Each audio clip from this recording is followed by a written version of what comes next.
Hey, it's James. We're back working on Klaus here today. Probably a couple weeks since the last video where I was going through the car, the fire damage, and basically was deciding whether to turn the insurance in on it. And luckily I did. I have Hagerty, and I only had 10,000 guaranteed on it. Wish I was 14, which would seem a little fair, but that's on me for not changing it even when they sent me something to change it. Basically, the car got totaled, and I'm buying it back for $900. Not a bad deal for what's been done, but now it's going to have a salvaged Colorado title or a branded title, I guess. I'm not sure the right, but basically it's going to cause the car not to be worth what it was, and so it gave me the idea. I've been wanting to do a MicroSquirt EFI on a car, and now this one has become a great candidate for it. I got basically everything that has been burned up in the valley of the motor, and it's going to cost me about the same amount of money, if not more, to get it working right. And I want to do an EFI, and here we go. We're going to start by tearing all this out, and we'll probably fast forward through part of it. Oh wow, look, it doesn't even spring back. So all this has been cooked. Most of this up here got cooked. All that did. Let's get going and tearing this baby apart.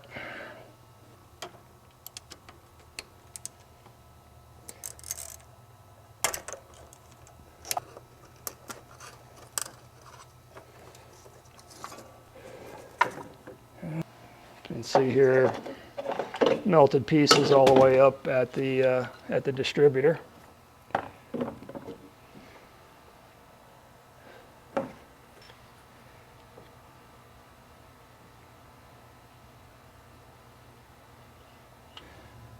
And this guy from the front here,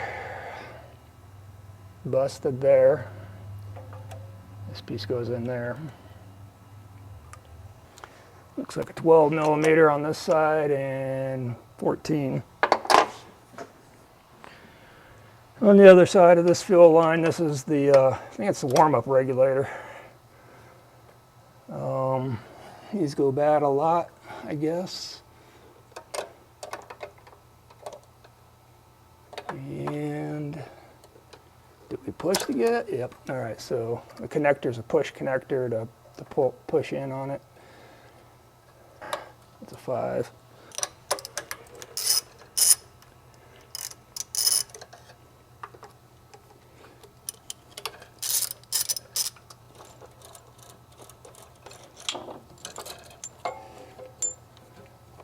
All right, there's an air line that goes into this tree piece here that goes into the intake part. All right, here is a temperature wire. So I won't be needing this part of the harness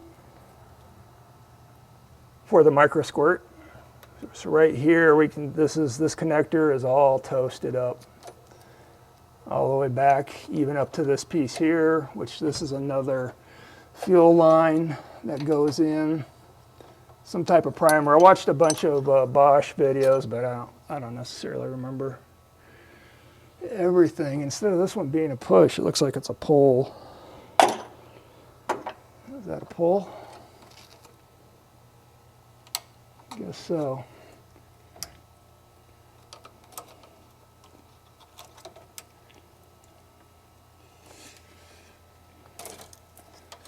Okay. This one, just the insulation's burned all the way off of that. Look at that.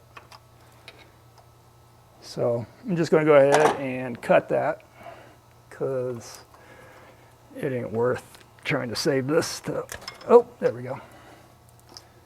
All right, it's a 2-plug here, and this goes down.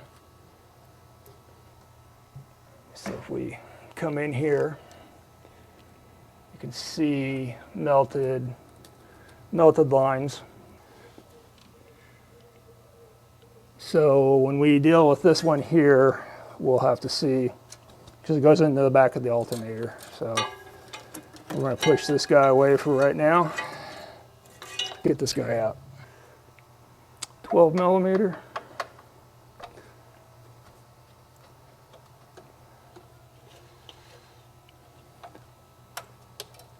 I won't even try to sell this one.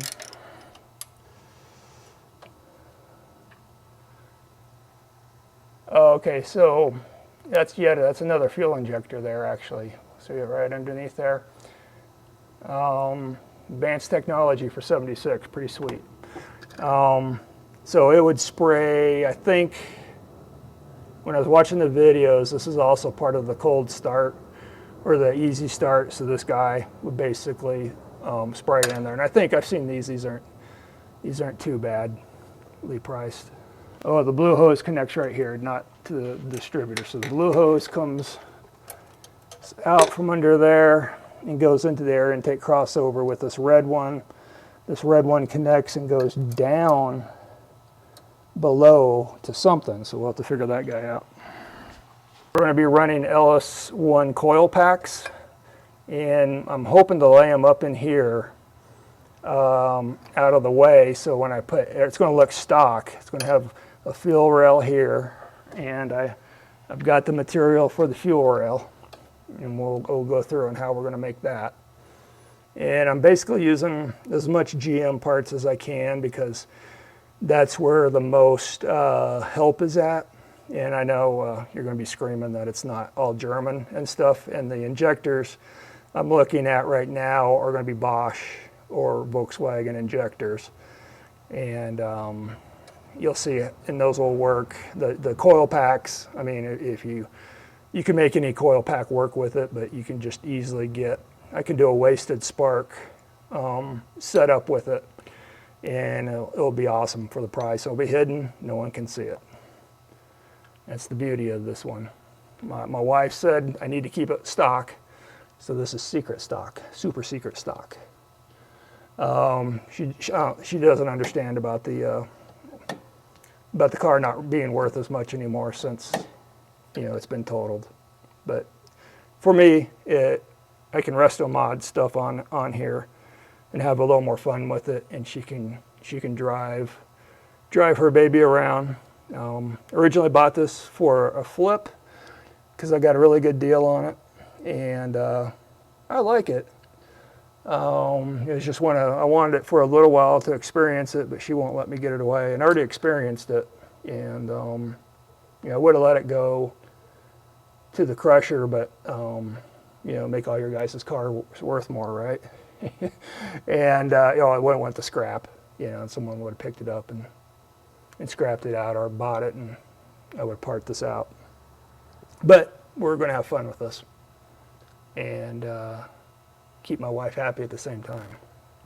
So let's start working our way to the back. Oh, that just broke right off there. Where does that go? Okay, so this white one is melted all the way through there, comes right into this piece here in front of the metering pet. So this is not a throttle body, this is a metering thing. The real throttle body is way down there. And so we're going to make a map. I'm either going to use a map, MAP, or an MAF.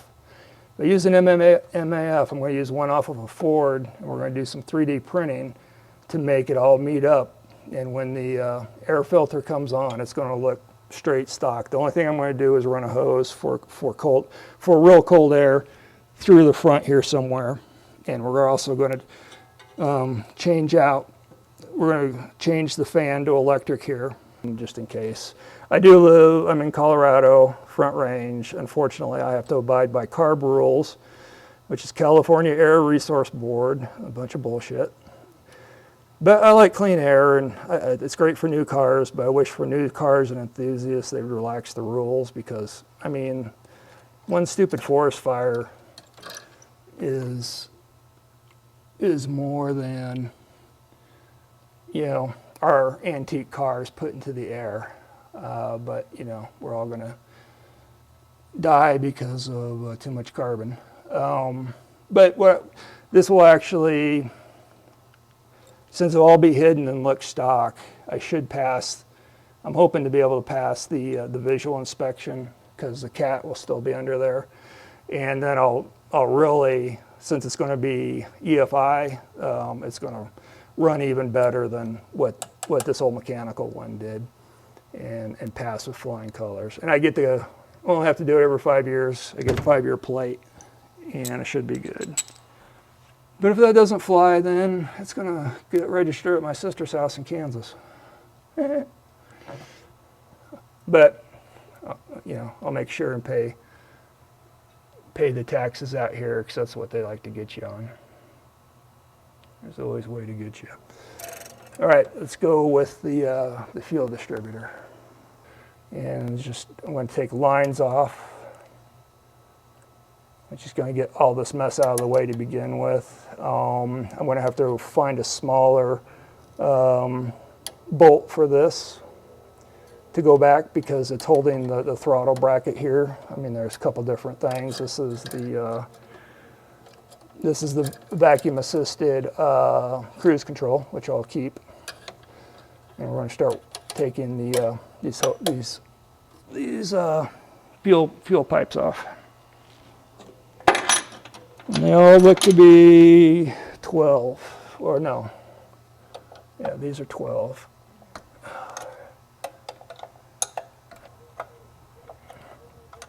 And this whole unit would have to be rebuilt. Now, it wasn't the end of the world, because there was one on the auction site for $400 that I could just move over. And there's also a project car here in the Denver area. That's a 76. That's $300. But my wife would kill me if I brought a almost parts car over for a little bit. And but if I wanted to go back to stock, I'd actually go get that project car for $300 and fix it. But I'm stubborn, and I want to do EFI. All right, this is pretty tedious. Again, 12 and 14. You can see it's really been burned up there. So this comes back around from this warm-up idle thing. Looks like another fuel pressure regulator, not the real fuel pressure regulator, which hopefully we will dig into here in a little bit to find where that one's at. All right, so this is really slow going. We'll be back in a little while. There's just no other easier way to do this than to just commit to it and go. There we go. It's a pain in the butt. The injector line's off. So let's see. Make sure I'm going the right direction. There we go.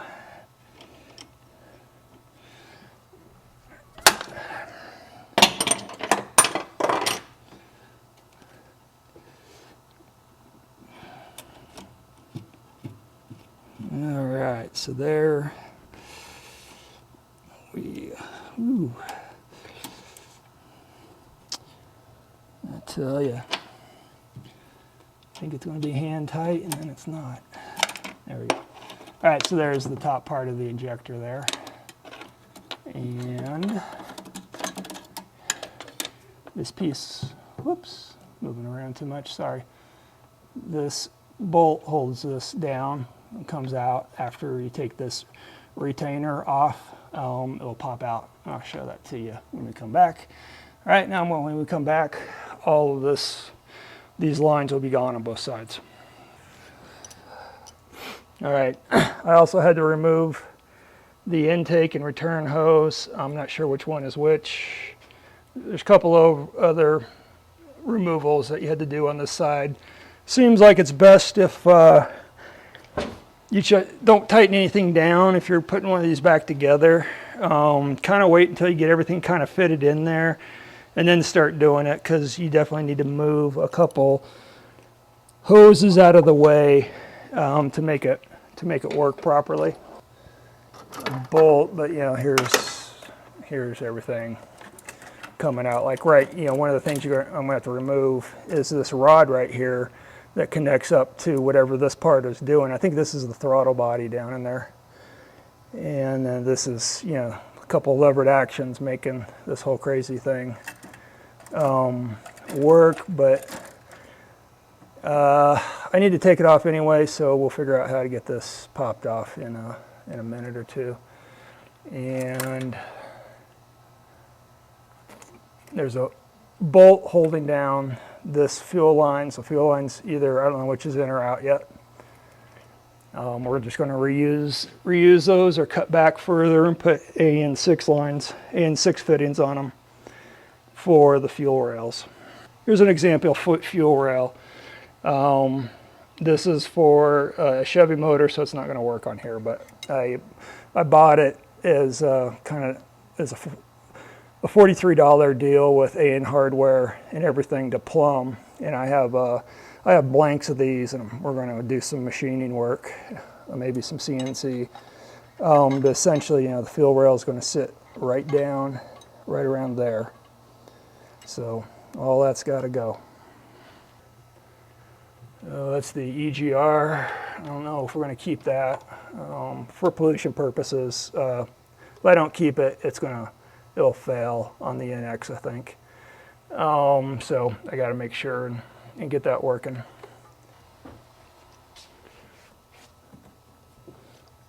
Okay, so there's hard line there. These are wrapped, but it's flexible.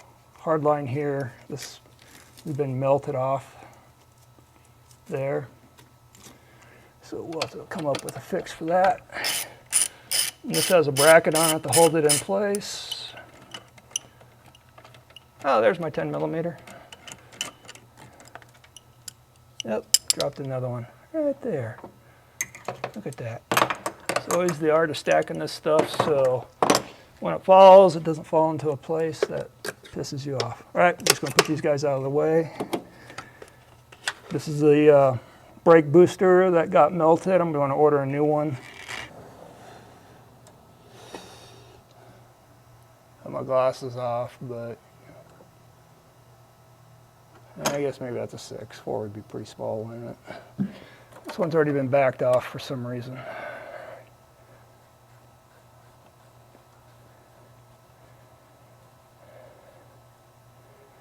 All right.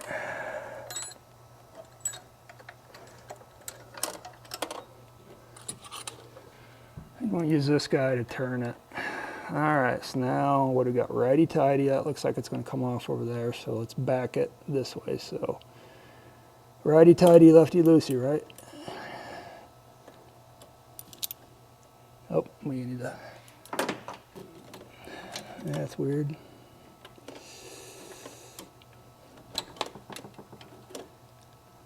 All right.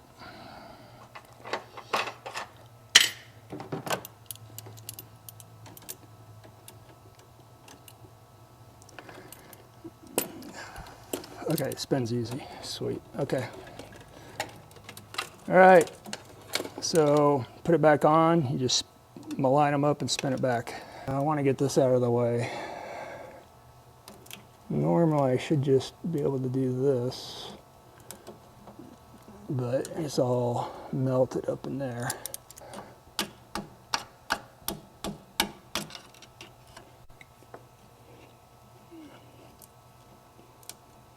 $15mm, what do you want to bet? It's 15. Oh, it's 14, I'm good. Well, we might be able to save this. Hope so.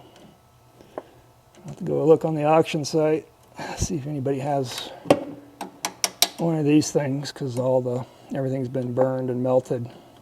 The plastic, so I don't know how well it's going to. I hate to get stuck at full power, you know, unless they're out on the highway.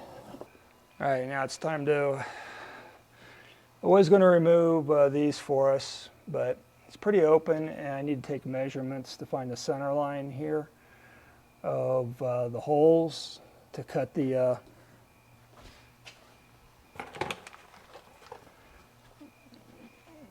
to drill the new holes. You know, again, all a Chevy, not going to fit on here. But essentially, this is a little bit longer than what I'm going to use. I'm going to be cutting it to 13 inches, or more specifically to 330 millimeters to make my fuel rails. And you'll have a fuel rail on each side and then a crossover hose.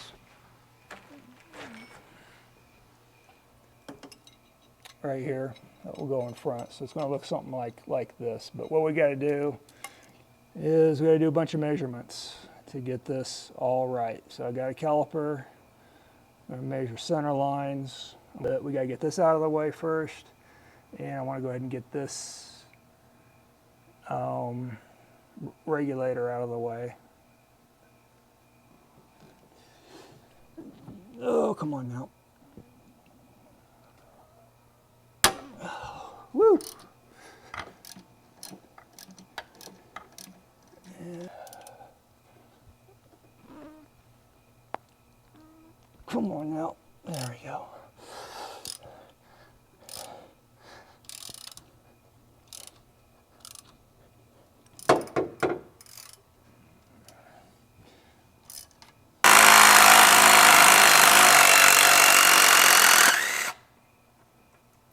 Ooh, it's a longer one.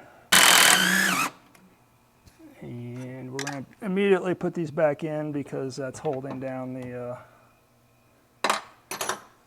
intake valve, or the plenum or manifold. I know that sucker was hard. A couple of years worth of. Looks like we got 2 there.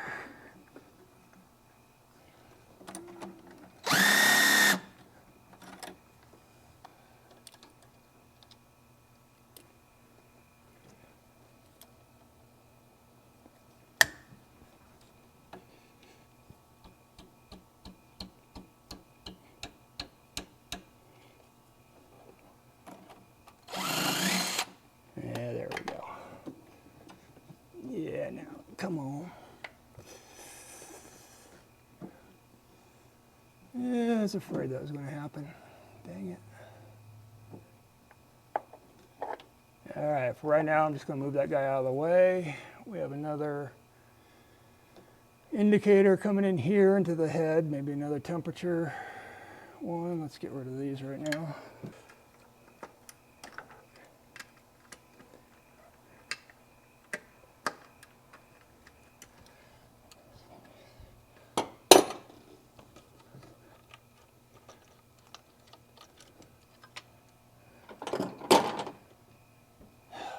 All right, so this guy, not really a fuel regulator, it would have a third line but it's definitely pressure sensitive. So that fuel injector that I showed you, either that or now I'm forgetting, or it comes up to the idler, I think. So, but basically another pneumatic valve.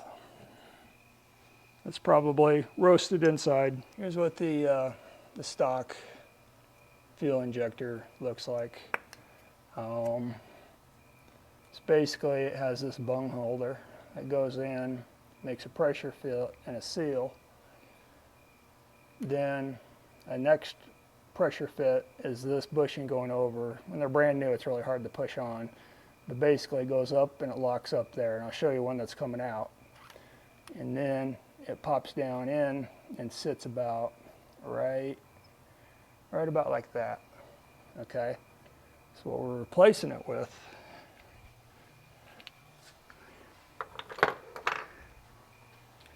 is either a Bosch or a Siemens fuel injector, basically 20 pounds, all we need for this motor. And but we're going to get into, I have some extended tips coming in. And what's cool about this is 14 millimeters, both on the top and the bottom. And it fits right in there, like that. Well, let's do this again. And it fits in there just like that. Now, of course, it's not coming out, and the spray wouldn't be good. Now, I thought about using this one because I can get these. This is just off a Ford V8. real cheap and easy to get out of the junkyard or off the auction site. But essentially I was going to cut it up and push it down a little bit further so it's all the way down in like that.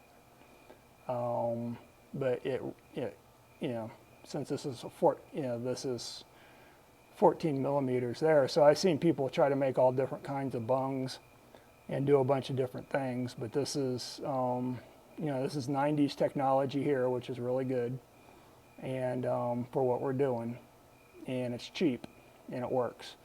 But we're going to get some Volkswagens that are basically the same duty cycle, the same fuel delivery.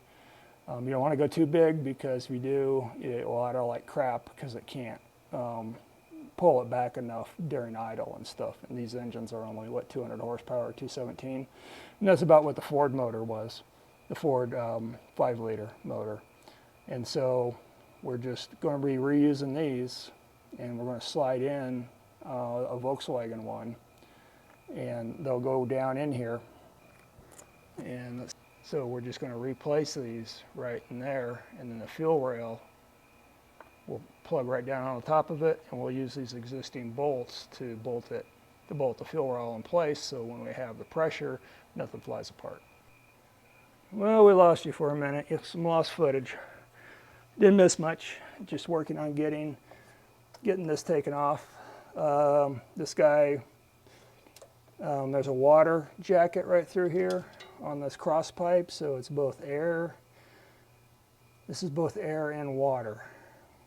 So it must be divided there, this little guy here, but I'm trying to get this guy off. And I undid this. Normally I wouldn't bust these up because they're probably really hard to find, since it's a crazy ass piece and they don't make it anymore, I bet. But let's see if we can get this off without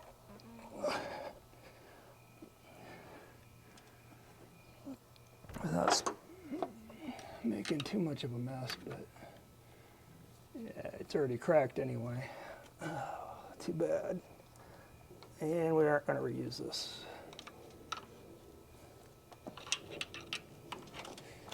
There we go. Right there, so if I have to reuse it, JB Weld. Ooh, look at all that melted hose in there. So let's adjust the camera here so y'all can see hopefully what's going down. So right down in there. So the throttle body's right underneath there. And I think there's like a clamp that goes around right through here.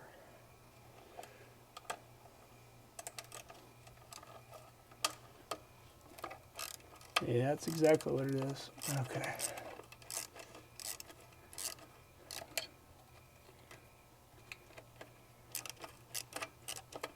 There we go. Yeah, it's nice and loose. But that's a pedo to put back together. Okay, I need to take this off here, so we got one more, number 6. Oh, you don't want to mess around with that. Okay, come on. Come on, baby. Come on. Oh, yeah. Oh, yeah. What do we got here? Technically not attached. This is some type of water heating thing that turns on this air handler thing. And I forgot where all that stuff went, but I will need to come up with a blocking plate for this. Here's everything that melted. Look at that. The main part of the fire is back in there. So I guess the air thing is to make this circuit work for the cold starting with that fuel injector there. That bypasses the metering part of it. All right, what we're going to have to do is we're going to have to cut this piece here. This is part of the contraption. That's the accelerator pedal. So, as things, so there's the accelerator pedal right there. So as it's pushed, this lever goes to there, goes to over here. But the fuel rail, I think, is gonna be a problem coming right through here. So we're gonna have to section that a little bit right there. I'm going to work on getting this out. This is the bulk of the fire. I've covered where the fire was at. I think this is the fuel regulator. But so this pipe here got all burned up, and this might be, you know, it's the vapor system that goes through the charcoal all the way up to here, and then it goes all the way back to the tank. So it's the fuel vapor thing, and since this is the hottest part back here, I'm beginning to think, well, it was a fuel fire. And so there was something going on here. And then, like, look at this stuff. I mean, this is the fuel line that was there. I mean, that's either from the fire or that's from age. So, you know, I don't know if it's a recommendation that, you know, you get back there and deal with this or with the hosing or something. Maybe I'll have, as we get through this, I'll have a better idea of what caused the fire. But what I'm going to do is go ahead and take all this apart. All right, so this looks like it just kind of pops here. This is plastic, actually. Well, it feels plastic. No, it's tin. Okay. All right, so that popped off there. This goes directly to the pedal inside. Run. So what I'm going to do is I need to get this engine hoist hook back out, just like I did over here. I need to get this off. Need to kind of show where I think I need it sectioned. Nice. Okay.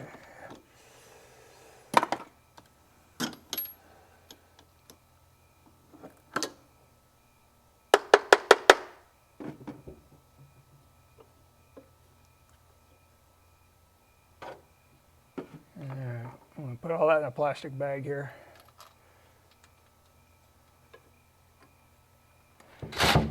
Oop. Ah, that's what I hate about those things.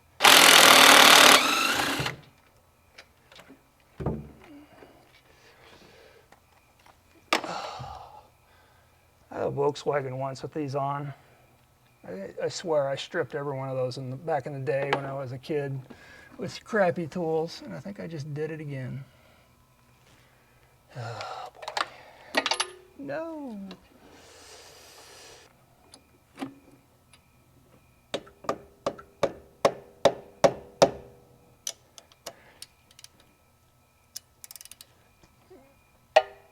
Come on. No, you're a strip, aren't you? Piece of junk.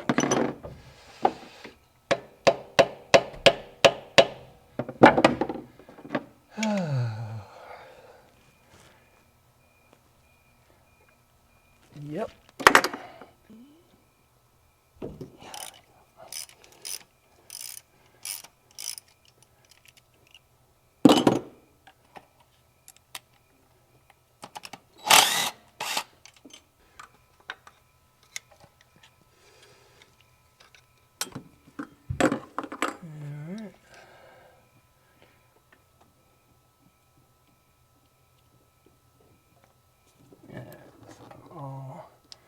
This definitely has some type of adjustment to it, so you can move it across the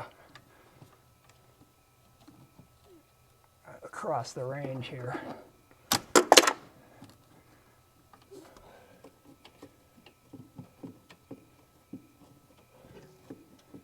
Huh, that's weird. Wonder if it goes to the transmission. Time for some persuasion.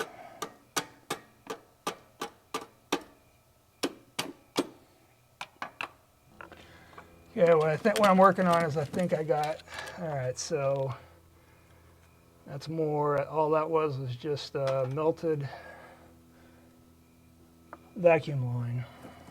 Wow, so this stuff is all crunchy melted. Look at that, okay. All right, so this sensor wire goes over into here, so I might need to figure out. So I think it's the oil pressure sensor. So put that on my list of things to fix.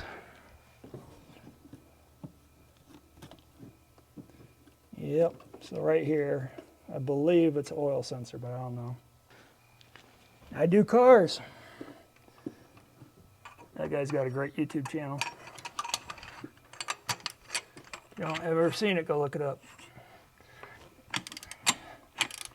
There we go. He's got all kinds of names for his cheater bars. Woo, baby. And of course, you're going to lose that. All right.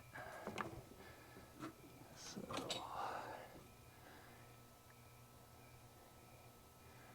Yeah, so this has something to do with, it's another, it's fuel vapor, but this is where the fire was at. I'm going to have to figure out how to recondition this guy. We don't need that anymore. We're going to run a fuel regulator off of just one that's just a auction house special guy. And there's the jacked up harness that we're going to have to get fixed. Oil pressure, and what do you go to? I swear it looks like it goes to the transmission.